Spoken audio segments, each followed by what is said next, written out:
I'm going to do a second recording here, is I really want you to think about the quality of your audio and the quality of your video. And again, this is a review from last time, but if you have a certain piece of video that is maybe inferior, you know, this one is obviously, the windows are the backlight here, so the figures in the foreground are in shadow. But if you select a clip, so you just select your clip down here at the bottom, and I click on this little, these three rings here. These are some presets here, so if you want to stylize your video in some way, you can absolutely do that if you're making, these are more like for movies and stuff like that. You can adjust the intensity of that particular preset. But if you go to Edit, Edit actually gives you a fair amount of controls here.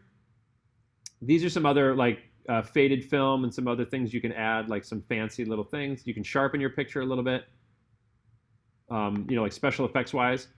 Vignetting adds dark edges to it. You can also feather the edge of your vignette. Those are sort of special effecty sort of things that you would probably use for a movie. For us, you're really going to stick to these guys up here at the top, presets. You are going to, oh, how do I remove my preset? None, there we go. All right, so for edit, you can adjust the exposure of your clip. You've got your contrast, which is the amount of dark and light. You can bring up the highlights or bring the highlights down a little bit. You can increase the shadows. The temperature is really important. Depending on what light you have filmed your clip in, you might have a bluish cast to your video, or you might have a reddish orangish cast to your video, so you want to try to balance that out so you get the right skin color. Tinting is the overall color in your picture. You won't need to worry about that too much. Temperature is the main one you want to do. And then vibrance, if your picture's a little bit too vibrant or saturated, you can turn these down a little bit. And ultimately, desaturating creates black and white, and then too much saturation makes it look sort of 80s and sort of phony there. All right, and again, there's no magic setting for each one of these clips. You just have to sort of find out. If you have a longer clip like this where all these pieces are together, if there's a certain piece of the clip that you want to isolate to improve, you will need to trim that piece out. So like, let's say I wanted just this piece where she's serving the drink to be black and white. I would have to cut it here, and I would cut it here, and I would select just this little piece, and then I could make it black and white. Right, and you've probably seen that black and white a lot on with the political season that we're in right now with the voting. There's a lot of attack ads, and a lot of times the hero of the ad will be in color and look all tremendous, and then the villain of the ad, they make it black and white, and they make them look all scary, and like the video looks all scratchy and all sorts of stuff. So that's one thing you can do for your picture, right? Is don't forget this setting. It's super important. If you are using another program like Premiere or Final Cut or iMovie or something like that, they also have these features in them. You just have to dig a little bit. But the point is not necessarily using Adobe Rush, but it's improving your clip quality so that there's a consistency to your clip quality all the way through your piece, right? Especially if people are sending you B-roll or other things from their house.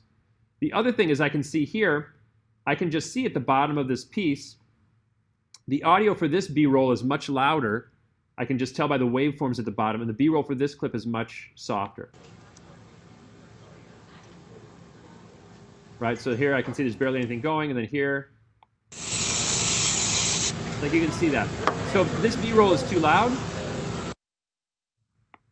these are my audio adjustments here. If I click on this audio, I can mute that audio, so there's just no audio in it whatsoever.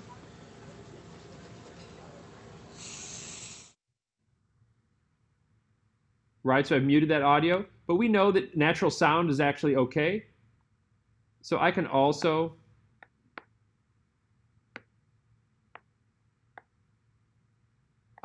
just bring down that audio a little bit. Oops, got to make sure you got the right one selected there, Horvath. There we go, that's probably too much.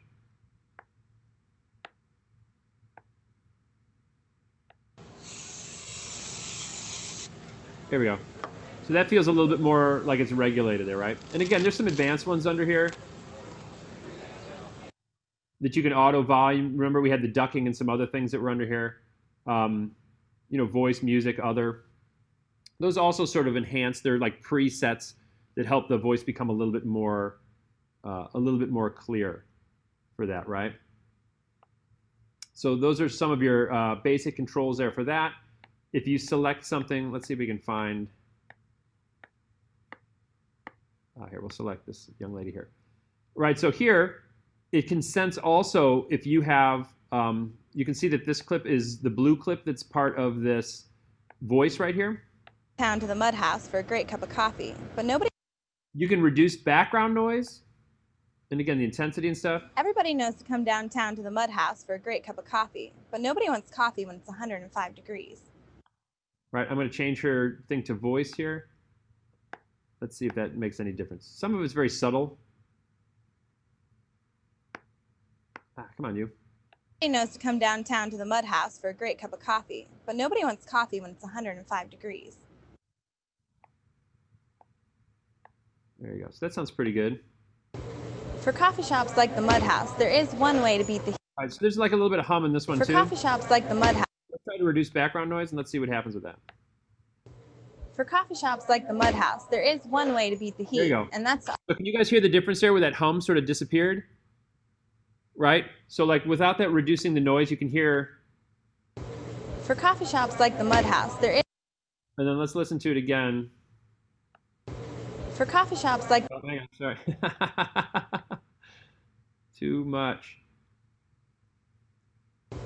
For coffee shops like the mud house, there is one way to beat the heat, and that's to offer refreshing cold drinks. All right, and then again, some of that background noise is okay. You want natural sound here, but here's enhanced speech, reduce echo. You know, the only thing is you have to be careful if you put too many of these features on your audio. It starts to be like it gets all crazy and bizarre. All right, so that is that. So again, we're trying to improve our audio, and we're trying to improve our video quality.